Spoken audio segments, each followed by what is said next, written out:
Hello mga meme, meron po tayo ditong prutas. Ito na i-breakfast ko siguro. Yan. Sabi po nung nagtitinda, hindi ko kasi kilala o alam yung pangalan. Pero nung free-taste ko kanina, napagtanto ko na try ko nang kainin ito before. Ang sabi po nung nagtitinda, this is a Philippine cherry. O, di ba? May pa-cherry tayo ulit. Try natin yung medyo malambot to.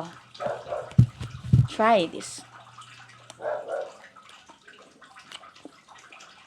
Wow. May maliliit siyang buto. Sarap. Pwede naman kainin yung balat. Pwede ring balatan nyo. Okay, nakain ko.